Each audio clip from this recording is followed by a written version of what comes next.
Goeiedag vriende, kan jy glo op 1 Januarie hierdie jaar 2026 het meer as 5000 mense saam met ons begin lees deur 'n oomblik in die woord, ons 1 jaar Bybel. Wat 'n voorreg om so saam op reis te wees hierdie jaar. Daarom wil ek jou persoonlik uitnooi. Ons gaan maandeliks tyd neem waar ons saam gaan kyk na die tekste wat gelees is en waar jy kan vra. Kom vra jou vrae oor daai tekste waar ons was, of ons in Genesis was of waar ons ook al in die Bybel gelees het. En as jy dalk nog 'n Bybel soek, goeie nuus, nog 800 Bybels is nou weer beskikbaar. So gaan kyk nou by raymondlombard.com. Ek sien jou Woensdag aand by Wat sê die Bybel?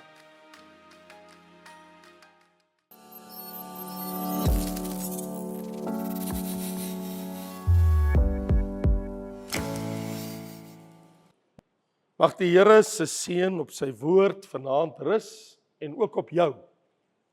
Ook op jou. Vriende, ek het verlede week deel 1 gedoen met my inleiding tot die boek Jesegiel en vanaand doen ek deel 2 voordat ons begin om hoofstuk vir hoofstuk soos die Here dit vir my gee met jou te deel.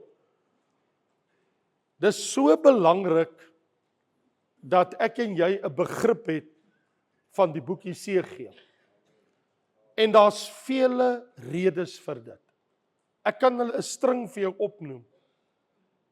Byvoorbeeld, dit is hy wat ons leer waar die oudste sonde in die univers vandaan kom.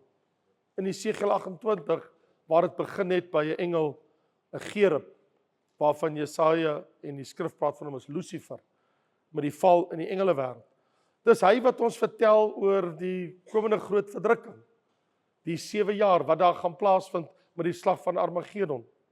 Dis hy wat ons vertel van die 1000 jaar vrederyk van Christus.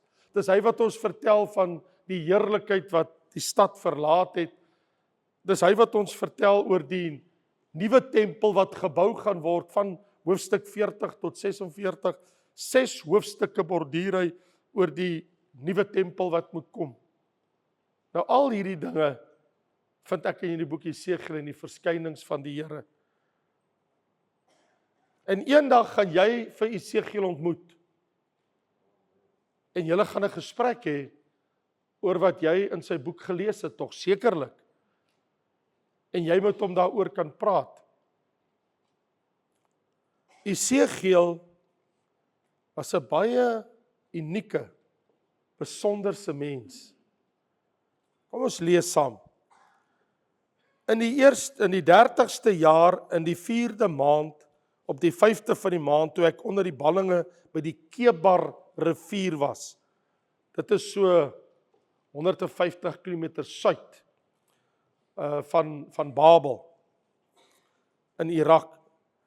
Is die hemele geopen, ek het gesigte van God gesien op die 5de van die maand. Dit was die 5de jaar van die ballingskap van koning Jojagin. Het die woord van die Here uitdruklik gekom tot Jesegiel, die seun van Busi, die priester. Hy was 'n priester uit die stam van Aaron. Sy bloedlyn gaan terug tot by Aaron. In die land van die Galdeërs, dis in Irak, by die Kebar rivier. En die hand van die Here was daar op hom. Toe het ek gekyk, nou sit Jesegiel wat vertel. En daar het 'n stormwind uit die noorde gekom, 'n groot wolk met onophoudelike vuur. En 'n glans was rondom die wolk. En daaruit uit die vuur het iets soos blinkende metaal geskitter. Daaruit het die gestalte van 4 wesens gekom. En dit was hulle voorkoms. Hulle het die gestalte van 'n mens gehad. En elkeen het 4 aangesigte gehad. En elkeen van hulle het 4 vlerke. Hulle bene was reguit bene. En hulle voetsole soos die sole van 'n kalfspoot. En hulle het geglinster soos blink geskuurde koper. En mense hande was onder hulle vlerke aan hulle 4 kante. Maar aangaande die aangesigte en die vlerke van al 4, hulle vlerke was aan mekaar verbind. Hulle het nie weggedraai as hulle gaan nie. Hulle het elkeen maar reguit vorentoe gegaan. Hulle aangesigte het gelyk soos die gesig van 'n mens, en al 4 het die gesig van 'n leeu gehad aan die regterkant en al 4 die gesig van 'n bees aan die linkerkant. Ook het al 4 die gesig van 'n arend gehad. En hulle vlerke het uitgesprei na boontoe. Elkeen het 2 gehad wat met mekaar verbind was en 2 wat hulle liggame bedek het. En hulle het elkeen reguit vorentoe gegaan. Waar die Gees ook heen wou gaan, het hulle gegaan. Hulle het nie weggedraai as hulle gaan nie. Aangaande die gestalte van die wesens, hulle voorkoms was soos gloeiende vuurkole, soos die voorkoms van fakkels. Die vuur het heen en weer beweeg tussen die wesens. En die vuur het 'n helder glans gehad. En uit die vuur het blitse uitgeslaan. En die wesens het heen en weer gesnel in aansien soos 'n bliksemstraal. In vers 28 sê hy, soos die gedaante van die boog wat in die wolk is op 'n reëndag. Dis 'n reënboog, né? So het die glans rondom gelyk. So het die verskyning van die heerlikheid van die Here gelyk. En toe ek dit sien, het ek op my aangesig geval en die stem gehoor van een wat spreek. En as jy wil omblaai na hoofstuk 10, net 2 verse, vers 15 en vers 20, sê in vers 15 van hoofstuk 10, en die gerubs het opgestyg. Dit was die wese wat ek by die Kebar rivier gesien het. Dit was toe al die tyd gerubs. Vers 20.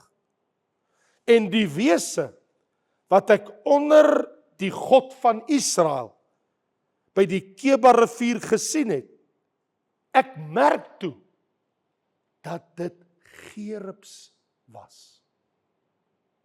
Vader, ons bid dat daar 'n wonderlike seën op die woord rus in Jesus naam en ter wille van u seun Jesus. Amen. So vriende, dit is so verbasend wanneer ons lees. Nou, hierdie is maar wat ek vir jou gelees het, is maar 'n inleiding oor die gesigte wat Esegiel gesien het. En dan verduidelik hy later dat dit die heerlikheid van die Here was onder die safier wat uit die hemel uit neerdaal en dat dit die gerubs in God se teenwoordigheid was wat neergedaal het uit die hemel bo kan die aarde, bo kan die hemelruim van die aarde. En hy het by die Kebar rivier, hy het in die rak gestaan en as jy nie weet nie, dit is waar die tuin van Eden was. So die gesig wat hy gesien het, is naby die plek waar Adam en Eva in die tuin van Eden was, het hy hierdie heerlike gesigte kon sien. So ek wil met jou praat in breë trekke net, sonder om teks na teks toe te gaan en vir uitleg te doen, jou net eers op 'n pad te bring, want van volgende week af wil ek konsentreer op die gedeeltes wat ek glo die Here wil hê, ek en jy ernstig moet aan aandag gee. Kom ons praat net ten eerste oor die boek Esegiel. Hy het 48 hoofstukke. Die 48 hoofstukke van die boek, as ek dit in 'n neutedop kon vir jou saamvat. In ander woorde, as ek dit vir jou op 'n kernagtige manier kon net saamvat, dat jy net soos 'n arendsoog van bo af, net dat die boek as sy geheel kan kyk, net op 'n oomblik, net insig te hê in die hele boek, in plaas van om te begin om stukkie vir stukkie te konsentreer, en dan verloor jy die groot draad, of die storielyn, wat jy eintlik vind in die boek Esegiel, is in 'n neutedop, as ek daarna gaan kyk. Ek weet, dat Esegiel was 'n priester, maar hy het nooit as 'n priester opgetree nie. Hy het as 'n profeet opgetree, want daar was nie 'n tempel nie. Onthou, hy was in ballingskap weggevoer, so hy het beland in Babel, so hy was nooit by die tempel in Jerusalem. As 'n priester uit die geslag van Aaron kon nooit priester wees nie. So sy roeping was toe natuurlik dat hy toe 'n profeet van die Here was. Maar soos dit baie keer met 'n profeet van die Here gaan, wanneer die Here profeet roep, dan wys die Here hom eers iets van homself. Dit is nogal baie aangrypend dat wanneer God met 'n mens se pad begin stap, wys die Here jou baie keer eers iets van wie God is. Want dis wat gebeur het met Jesaja. Dis wat gebeur het met vele profete. En dit is onder andere wat gebeur het met Esegiel. Hy het eers hierdie heerlike verskyning van God gesien. Toe weet hy met wie hy nou te doen het. Dis iets wat hy gelees het nie. Dis iets wat iemand anders hom vertel het nie. Hy het die heerlikheid van die Here gesien. Hy het die gerubs gesien. Hy het die hemele geopen gesien. Hy het gesien wat het neergedaal uit die hemel uit. Dit het natuurlik sy hele lewe verander, want ek bedoel hy het dit fisies self gesien. Hy het dit nie gehoor by iemand anderste nie. So wanneer ons gaan kyk en jy kyk na die hele boek as 'n geheel, ek dink die refrein wat ontsettend sterk vir my deurslaan in die hele boek is daai woorde van 70 keer. 70 maal hoor jy hierdie woorde. En julle sal weet dat ek die Here is. Julle sal weet dat ek die Here is. Julle sal weet dat ek die Here is. 70 maal verskyn dit in die boek Esegiel. So wat die Here die heeltyd wil sê vir sy volk en vir sy mense is, jy sal uitvind wie ek is. En natuurlik ons weet, want dis die naam van die Here, want onthou, Here Jahwe is ook 'n werkwoord, ander woorde, want hy het gesê, ek is wat ek is, toe hy aan Moses openbaar, hy sê, maar wat is u naam? Toe sê, ek is wat ek is 'n werkwoord, ander woorde, jy sal uitvind wie ek is, deur wat ek in jou lewe vir jou gaan doen. You will find out. Die pad wat ek met jou stap, jy sal weet dat ek is die Here in jou lewe. So, dit is die aangrypende van hierdie hele boek, wat herhaaldelik na die volk toe deurkom. Maar in 'n neutedop, as ons na die boek gaan kyk, ten eerste wil ek net sê, die profeet se roeping, dit is wat ons sien hoofstuk 1 tot 3. Dit is daai eerste 3 hoofstukke van Esegiel, want die verskyning wat ek nou net vir jou gelees het, en jy saam met my gelees het te doen met sy roeping, want God gaan hom nou roep. So, in Esegiel 1, sien ons, waar Esegiel vir ons probeer beskrywe in woorde, die Shekinah heerlikheid van die Here, met hierdie wesens wat uit die hemel uit neerdal, wat hy aanskou het.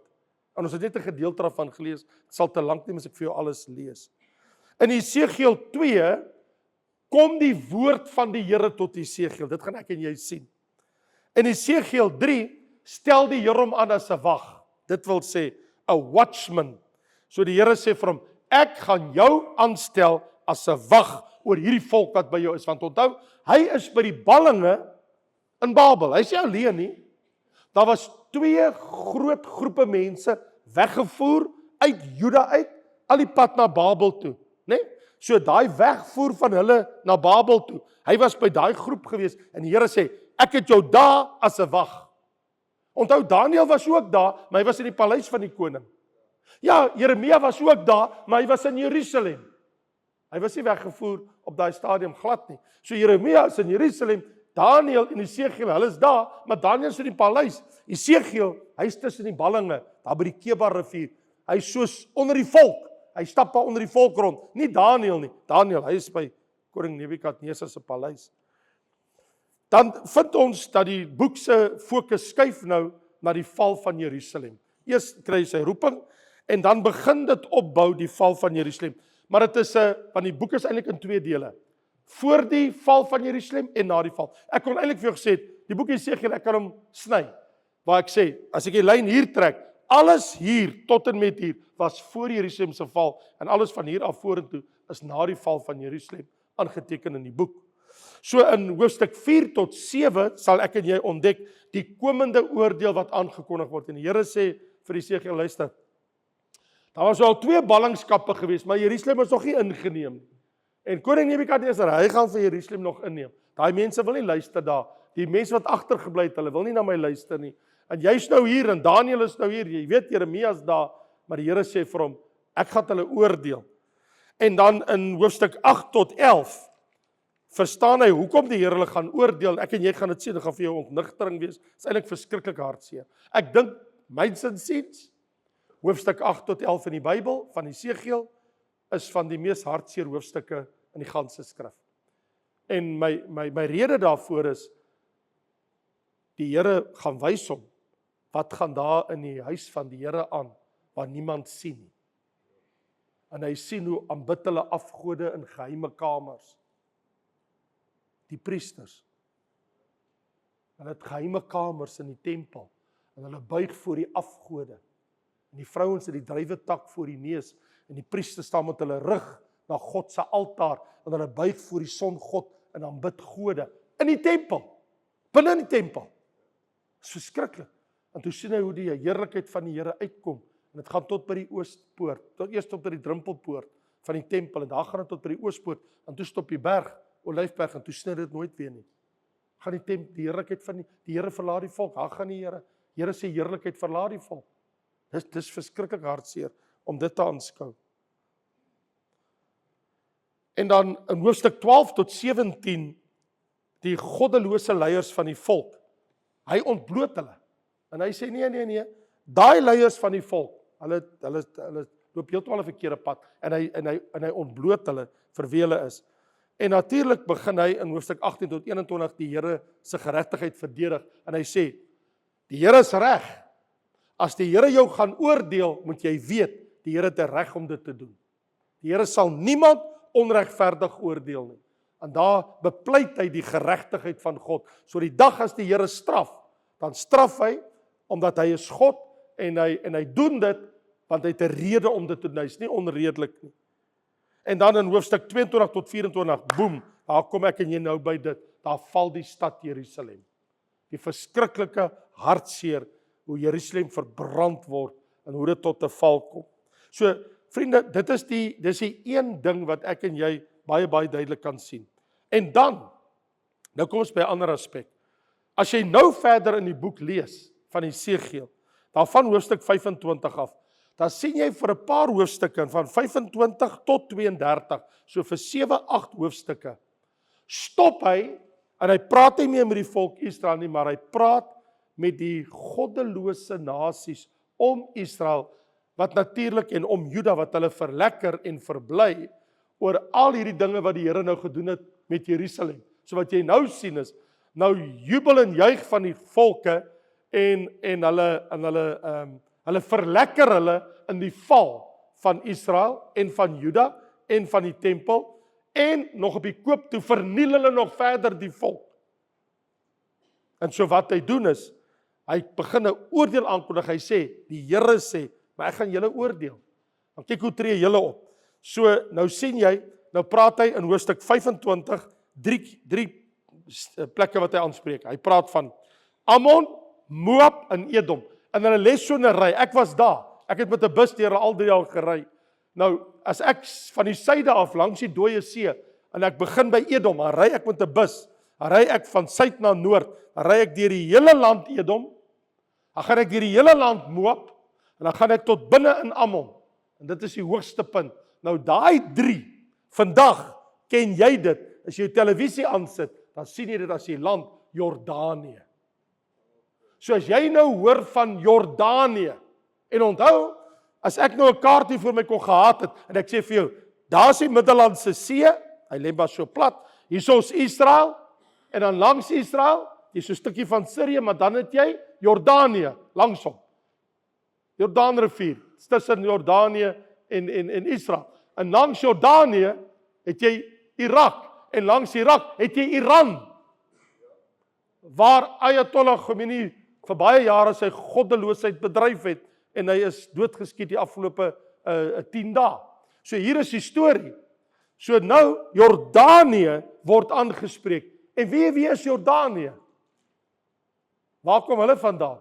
Die volk, Edom, Moab en Ammon, waar kom hulle vandaan? Is maar almal nasate in die nageslag uit van Esau. Jakob se broer. So, Jakob se nageslag is Israel vandag. En langs hulle bure, wat ons ken as Jordanië, dit was in die Bybelse tyd, Ammon, Moab en Edom. Dit is vandag, ken ons dit as Jordanië. En hulle is eintlik die broer van Israel. Want dit is die nageslag van Esau. En Jordanië het vredesooreenkomste met Israel, die koning van Jordanië. Is eintlik op baie goeie voet met Benjamin Netanyahu en met Israel. Hulle wil nie regtig mekaar oorlog maak. Maar hulle het al, natuurlik, al die afgelope 40, 50 jaar was hulle 2 keer in 'n oorlog betrokke, maar ek bedoel, Jordanië is Jordanië. En so wat hy doen in Esegiel 25, spreek hy profeseë uit oor Jordanië. En wil jy glo, in Esegiel 25 ook, praat hy oor die land van die Filistyne. Dis Gaza, wat Israel nou so flenters geskiet het. Dis Gaza, die land van die Filistyne. Praat Esegiel van, dat die Here daai land gaan vernuweer. Wel die Israelies het die Here seker maar gehelp, want ek bedoel, kyk hoe lyk hy plek op die oomblik. En natuurlik, jy weet op die oomblik soos dat ek hier met jou sit en praat, veg Israel met Libanon in die suide. I mean, as we speak. Soos ek nou hier voor jou staan, is daar vegvliegtuie wat van die noorde van Israel bomme werp in die suide van Libanon. Dit is Tyrus en Sidon. So in hoofstuk 26 en tot 28 praat hy oor die profeseë oor Tyrus en Sidon. So in ons Bybelse tyd was dit Tyrus en Sidon. Die land vandag se naam is Libanon. So Libanon is die noordelike grens van die land Israel. So vandag veg Israel met die suide van Libanon met Hezbollah. Toe hulle vir Gaza aangeval het, was dit Hamas. Toe hulle met Jordanië beklei het, toe hulle met Sirië beklei het en met Egipte beklei het in die verlede, was dit as gevolg van ook Arabiese volke en natuurlik met Irak en nou met Iran. Dis almal Arabiese volke, nageslagte. En dan in Esegiel 29 tot 32 praat Esegiel oor Egipte. En Egipte is die suidelike grens van Israel. So jy het Tyrus en Sidon, Libanon, dis die noordelike grens. Jy het Egipte is die suidelike grens. Jy het Jordanië op sy oostelike flank. Hulle is omring met al hierdie lande en al hierdie profeseë hardloop na hierdie lande toe en leer die Here. So dit sal ek en jy sien van Esegiel 25 tot en met Esegiel 32 word hulle aangespreek. Maar dis nie al nie. Wanneer jy begin en jy kyk na hoofstuk 33 tot in hoofstuk 39. Van 33 tot 39 ontdek ons die volgende. As 3 dinge wat uitkom. 1, wanneer Esegiel praat oor die stad Jerusalem se toekomstige herstel eendag. 2, hy praat oor die land Israel se herstel wat kom eendag. En 3, hy praat oor die volk Israel se herstel eendag. So hy praat oor die stad Jerusalem, hy praat oor die land van Israel en hy praat oor die volk van Israel. Dit sal ek en jy sien wanneer ons daarby kom. En dan van hoofstuk 40 tot en met 48, as jy dit wil heeltemal deurtrek, praat hy oor die toekomstige millennium tempel vir die 1000 jaar vrederyk. En beskryf hy hoe die tempel gaan lyk wanneer Jesus vir 1000 jaar op die aarde kom woon. En ek bedoel, as die wegraping vandag plaasvind, dan beteken dit oor 7 jaar is die slag van Armageddon en dan is die 7 jaar groot verdrukking verby, dan is oor 7 jaar is die 1000 jaar vrederyk. Dit is 7 jaar van nou af. Sou die wegraping letterlik nou plaasvind in 2026, as dit in hierdie jaar gebeur, kan jy nou 7 jaar van nou af tel, waar gaan jy uitkom? Ongeveer in plus minus by die jaar 2033. As jy dan by 2033 sou kom, dan vind ons uit, dan is die slag van Armageddon, kom die 1000 jaar vrederyk. Dis so naby ons staan is. As die wegraping plaasvind in 2030, as dit oor 4 jaar van nou af is, dan skuif die program 7 jaar aan. Dan praat ons van 2037. Dan kom die Duitse Afvederyk na die 7 jaar groot verdrukking. Dis God se profetiese kalender. En dis wat ons hier in die Bybel het. Maar nou is daar iets anders dit. Ek bedoel, dit was die boek in 'n neutedop, né? As ek dit so kan saamvat. Maar nou is daar iets anders in die boek. Behalwe wat ek nou vir jou gewys het, is daar ook iets anders wat dit baie uniek maak. En dit is die boek is deurspek met gelykenisse.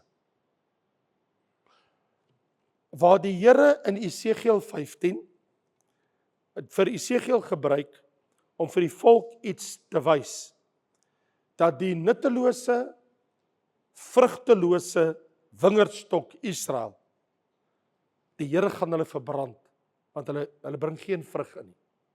Die volk dra nie die vrug wat God wil hê moet dra nie. So die Here gaan hulle verbrand, want onthou, enige van julle wat weet met wynboere, wat kan jy doen met 'n wingerdstok? Jy kan niks met dit doen. Al wat jy kan doen, jy kan net vuur maak. Dis amper nie eens goed genoeg vir die vuur nie. Al wat ek kan doen, ek doen dit baie, in die winter, dan verbrand ek wingerdstok. Dis al wat jy met dit kan doen. Jy kan niks daarvan maak met wingerdstok, dit is totaal nutteloos. En wat die Here sê, Israel het vir my geword soos 'n stuk nuttelose wingerdstok. En al wat ek kan doen is, ek gaan dit verbrand. En hy het Jerusalem verbrand, totaal, tot in die grond af, tot in die grond. Sy verwoes. Die ander gelykenis is waar die Here sê, maar Israel was 'n aangenome jonkvrou. En toe word sy 'n hoer. Sy word 'n prostituut.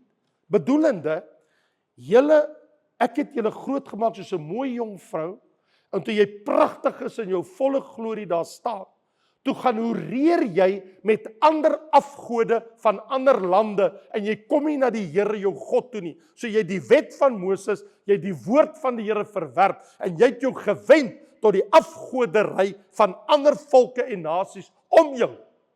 So jy is, wat dit betref, is jy 'n geestelike prostituut. En omdat jy gaan hoereer het, gaan ek jou verwerp. Dit is wat jy sien in die gelykenis van Esegiel 16. En dan ook die 2 arende, né, in hoofstuk 17. Dan wys die Here vir die volk, hy sê, maar hy sien 2 arende. Want Juda se politieke assosiasie met Babylon en Egipte, en die Here teken dit as 2 arende, en wat daar gaan gebeur in die gelykenis. En in hoofstuk 17 praat die Here oor 'n klein teer steggie seder, 'n planting wat hy wil plant op die berge van Israel, van vooraf iets wil begin, want die volk het verrot geword. En dan in Esegiel 19 sien ons dat Israel is 'n leeuin met haar kleintjies, het ons die gelykenis van wat daar uitspeel. En dan in Esegiel 23 het ons nou hierdie 2 hoersusters, want Samaria word so genoem, Samaria en Jerusalem. En die Here noem hulle 2 hoersusters, want die volgende het gebeur.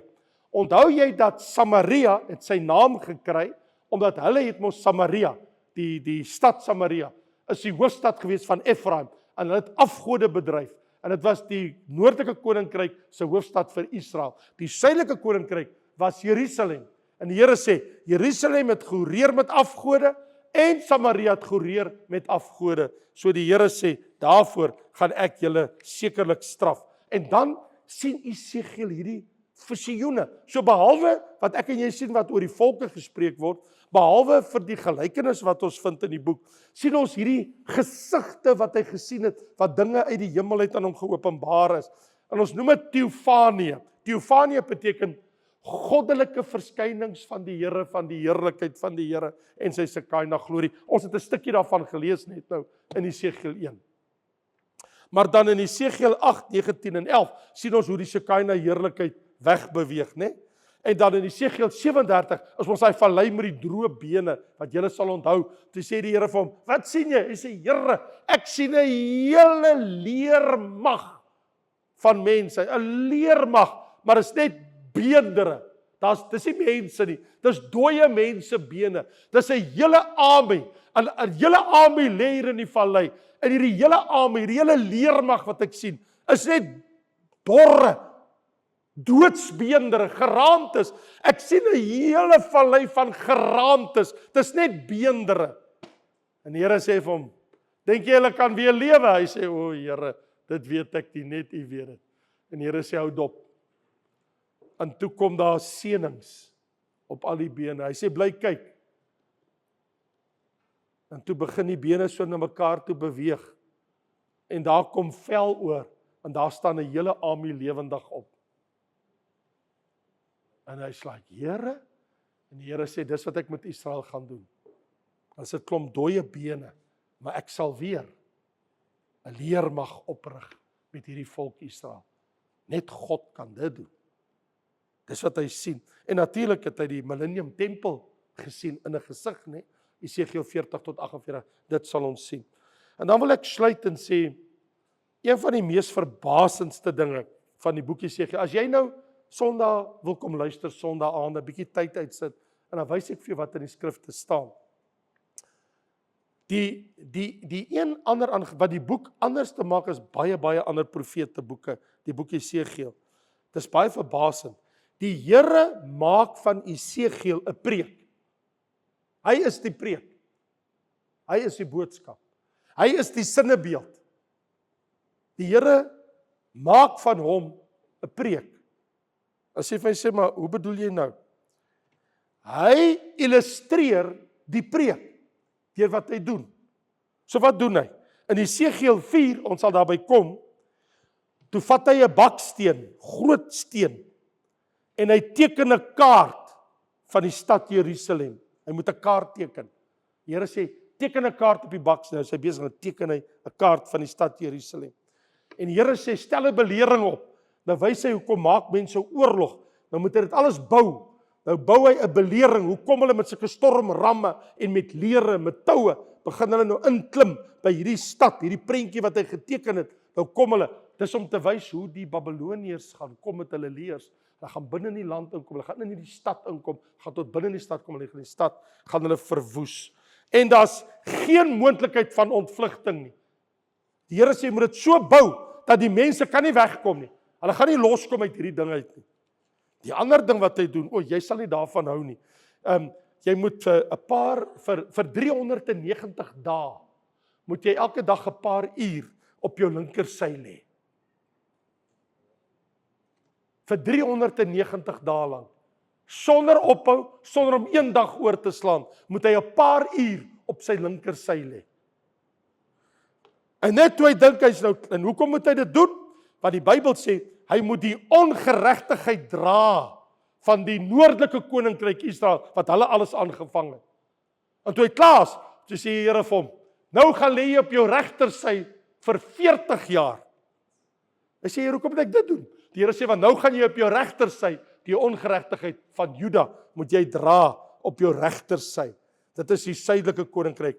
En so die tydperk van 430 dae, want die twee saam, wat hy so moes lê, eers op die linkersy, en toe op die regtersy, 390 dae, en toe weer 40 dae, 430 dae, wat hy ure lank so moes lê.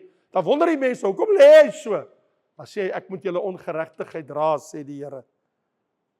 Toe doen hy iets anders, in Esegiel 4. Die Here sê, jy moet allerlei soorte graan vat, dan bak jy vir jou, dan moet jy nou eers alles nie, maak vir jou deeg, maak vir jou broodjie. Hy sê, dan vat jy die broodjie, dan kook jy hierdie broodjie op mensdrek. Weet jy wat is mensdrek?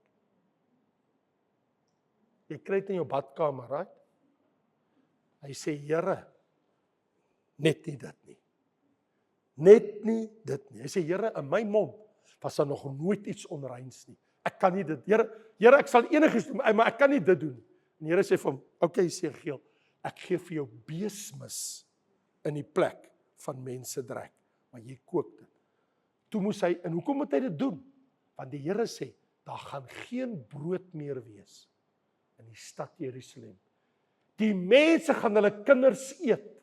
Die vrouens gaan wat tussen hulle bene uitgaan, wanneer hy babatjie kom, gaan hulle 'n pot kookwater sit, hulle gaan hy kind kook, hulle gaan hom eet.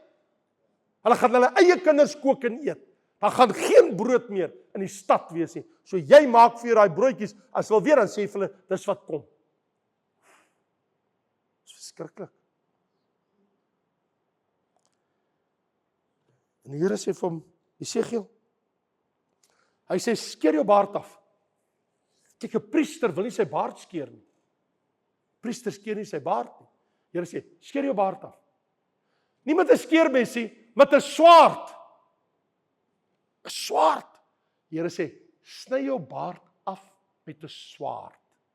'n Skerp, vlamskerp swaard. Toe moes hy 'n swaard vat en hy moes sy baard van sy gesig afsny. Die Here sê, sit jou baard daar neer. Nou lê die baard daar. Hy sê, deel dit in 3 dele. Nou deel hy sy baard in 3 dele. En die Here sê vir hom, 1/3, laat die mense kyk wat doen jy. Steek 'n vuurhoutjie aan en hy verbrand toe nou alles.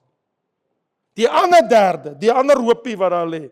Die Here sê vir hom, wat jy daarmee moet doen is, kap dit fyn met jou swaard. Kap dit so fyn as wat jy kan. Kap dit fyn.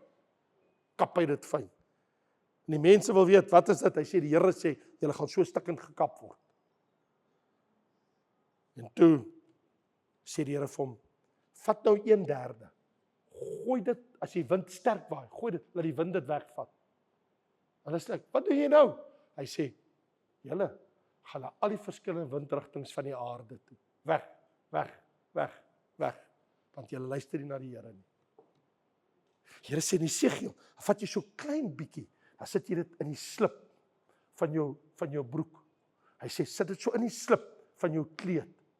So klein bietjie, sit jy net so klein bietjie, sit jy in die slip. En hy sê, hulle sê, wat doen jy nou? En hy sê, daar gaan net soveel, so klein bietjie van julle oorbly, die Here met julle klaas. Dis 'n vreeslike boek. En die Here sê, Esegiel, slaan in jou eie hand. Stamp met jou voet op die grond. Die Here sê, dis wat ek doen daar in die hemel. Ek slaan in my hand en ek stamp met my voet. Hoekom doen die Here dit? Is om aandag te trek, om uiting te gee.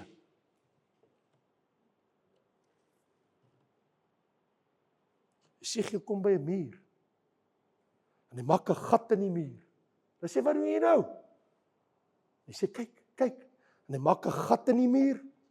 En hy trek banneling klere aan, wanneer jy in ballingskap gaan. En hy trek 'n balling se klere aan. En hy het 'n bolletjie, stok oor sy skouer met 'n bolletjie. En nou klim hy hierso so deur die gat in die nag. Dan klim hy nou deur die gat. En dan gat hy in die vlakte sit. En hy sê, wat doen jy? Toe sê, dis wat met die koning gaan gebeur aan Jerusalem. Hy gaan 'n gat maak in sy muur by die paleis. Hy gaan daar vlug as koning. Want julle sê mos, dit sal nooit met die stad gebeur nie. Want onthou, terwyl hy sy profeseë met hulle oor praat, dan het hulle ander stories. Hy sê, die Here gaan nie stad in nie, maar hulle wil nie luister nie. En dit het toe nou so gebeur. Koning Sedekia, jy kan mos gaan lees in Konings wat het gebeur. Toe hulle daar by hom kom in hoofstuk 12, het hy sy stukkie brood daar, en hy eet dit so met bewing, en hy het sy water, en hy drink sy water, so al bewende. Hulle vra vir hom, wat dink jy, doen jy? Hy sê, dis wat met julle gaan gebeur. Julle gaan julle brood so met bewing, gaan julle die krummeltjies so eet, en julle water. Hy sê, julle gaan opwees. Julle senuwees gaan klaar wees. Here gaan vir julle oordeel.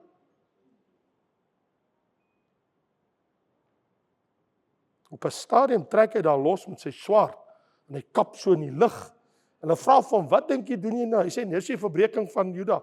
Die Here sê, dis nou verby. Dit het in hoofstuk 21 gebeur, want in 22, toe is Jerusalem moeg. Toe is hy ingeval. Toe sê die Here vir hom, jy sê, jy nog een ding doen. Hy sê, as nog 2 dinge wat met jou gaan gebeur. Hy sê, een is, kry vir jou pot, dan sit jy water daarin. En dan vat jy die beste deel van die skaap en die bees, dan sit jy dit in die pot. Die lekkerste deel, die beste vleis wat jy kan kry. Man, en hy vat die sagste, die beste en die lekkerste vleis. En hy sit dit in die pot en die Here sê, stook hy pot. En hy stook en hulle sien net. Maar die vuur hou nie op nie. Hy stook die vuur. Later val die vleis so van die bene af. Hy stook hy vuur. En toe hy vleis alles af is, toe gebeur daar 'n ongelooflike ding. Die Here sê, gooi die vleis en die bene weg. Dan gooi die vleis weg. Hy gooi die bene weg. Maar jy moet die pot stook. Nou hou hy aan om die pot te stook, en die water kook, en die water, en later is dit meer water. Hy sê, stook, die pot is later swart verbrand, die pot brand, as niks meer, as die vleis, as die bene, as die water nie, maar hy stook die vuur, en dit kook daar. Mense sê, wat is dit?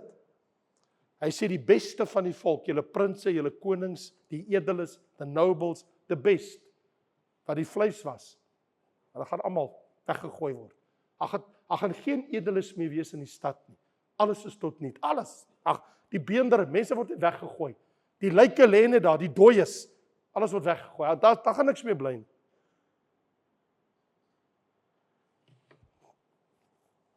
En toe gebeur daar 'n ding. Die Here sê vir Jesegiel, daar gaan vanaand en môre gaan daar iets gebeur. En ek soek nie een traan in jou oog nie. Jy huil nie. Ek gaan die lus van jou oë, jou vrou, van jou wegneem. En daai aand, toe sterwe Jesegiel se vrou. Hy huil nie, hy stort nie 'n traan nie. Hy ween nie, hy kla nie, nie 'n woord nie. Sy sterf presies die dag toe hulle Jerusalem inneem. En hy is 3 maande se reis weg van Jerusalem af. Op daai dag sterf sy vrou wat Jerusalem ingeneem is. Presies dieselfde dag. En die volk sê, wat het jy nou gedoen? Hy sê, God sê, ek stort nie 'n traan oor julle nie. Ek huil niks oor julle nie. Ek treur nie oor julle nie. Ek treur nie oor Juda nie. En ek huil nie oor jou nie. Want jy wil nie luister nie. Jo, vriende, julle sal weet dat ek die Here is. Julle sal weet dat ek die Here is. As jy so na hierdie boek kyk, dan wonder 'n mens, moet ons regtig die boek doen? Moet ons nie maar dit verbygaan nie, sê Here asseblief, dat dit by ons verbygaan?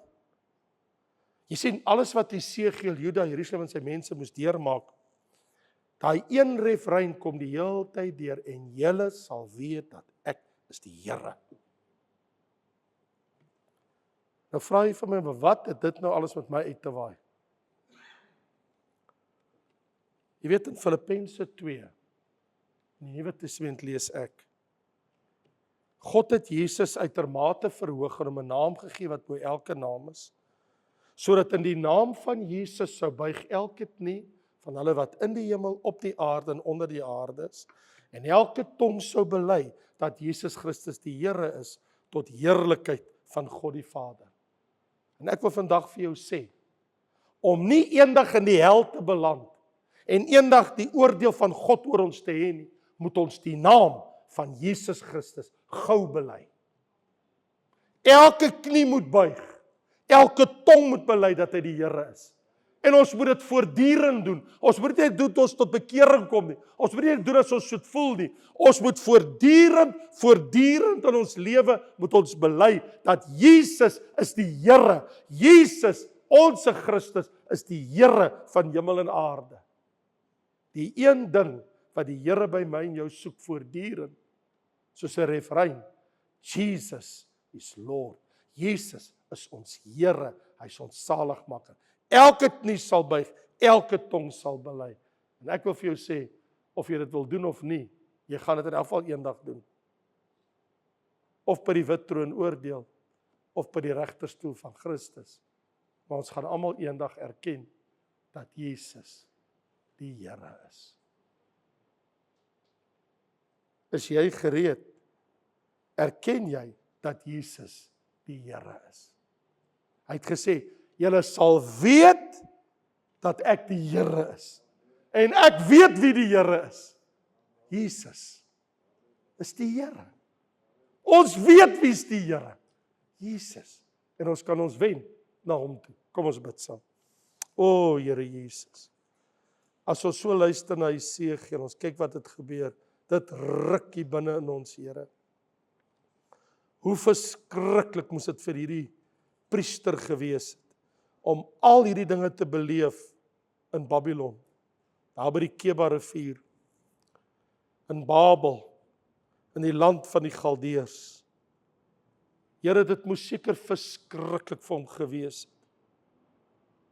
Sy gesigte, die gelykenisse, hoe hy die illustrasie geword het, die preek self vir die volk. Sodat die boodskap kan deurkom, julle sal weet dat ek die Here is. Here Jesus, ek weet dat U die Here is. Ek bely dat U die Here is. Ek glo dat U die Here is. Dat Christus Jesus my Here is en my God, my saligmaker, my verlosser. Here, my knie buig, my tong bely, my hart erken, my verstand erken. Here, met alles, met my kragte, met my liggaam, met my siel, met my verstand, met alles wat ek het, erken ek en ek bely dat ek weet dat Jesus die Here is. Jesus, U is die Here. Die Here onsse God. Soos Thomas gesê het, my Here en my God. So wil ons bely en ons wil sê, my Here en my God. Ek bely, Jesus, dat U die Here is. Amen.